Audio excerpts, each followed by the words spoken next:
ទូរទស្សនិកជនងាកទៅកាន់ព័ត៌មានជុំវិញ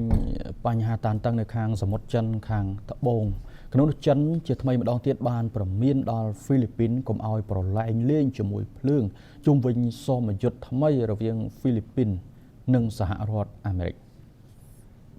អ្នកនាំពាក្យក្រសួងការប្រទេសចិនបាននិយាយនៅថ្ងៃច័ន្ទដើមសប្តាហ៍នេះថាប្រទេសចិនបានជំរុញឲ្យហ្វីលីពីនជៀសវាងការប្រឡែងលេងជាមួយភ្លើងទាក់ទងនឹងសមយុទ្ធយោធារបស់ខ្លួនជាមួយសហរដ្ឋអាមេរិកនៅក្នុងសន្និសីទសារព័ត៌មានប្រចាំថ្ងៃអ្នកនាំពាក្យលោក Go Chakun បានឆ្លើយតបទៅនឹងការស៊ើបអង្កេតរបស់ប្រព័ន្ធផ្សព្វផ្សាយអំពីសមយុទ្ធយោធារវាងអាមេរិកនិងហ្វីលីពីនដែលត្រូវបានគេរាយការណ៍ថាបានធ្វើឡើងចាប់ពីថ្ងៃ21មេសាដល់ថ្ងៃ9ឧសភានៅទូទាំងទីតាំងជាច្រើននៅក្នុងប្រទេសហ្វីលីពីនលោកគួរបានចង្អុលបង្ហាញថាសហគមន៍អន្តរជាតិបច្ចុប្បន្នកំពុងប្រឈមនឹងផលប៉ះពាល់នៃលទ្ធិឯកតោភាគីគាំពៀនិយមនិងការគំរាមកំហែងអនុត្តរភាពលោកបានកត់សម្គាល់ថាប្រទេសក្នុងតំបន់មានឆន្ទៈ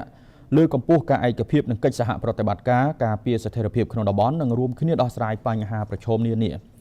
នៅក្នុងបរិបទនេះលោកគួរបានរិះគន់ហ្វីលីពីនចំពោះការធ្វើសមយុទ្ធយោធាដោយសហការជាមួយប្រទេសខាងក្រៅ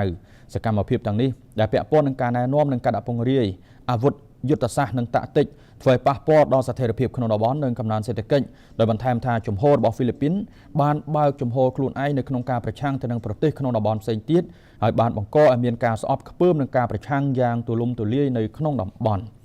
ទន្ទឹមនឹងនេះប្រព័ន្ធមីស៊ីលរបស់សហរដ្ឋអាមេរិកកំពុងត្រូវបានដាក់ពង្រាយនៅក្នុងដែនទឹករវាងតំបន់តៃវ៉ាន់របស់ចិននិងហ្វីលីពីននេះយោងតាមសារព័ត៌មាន Global Times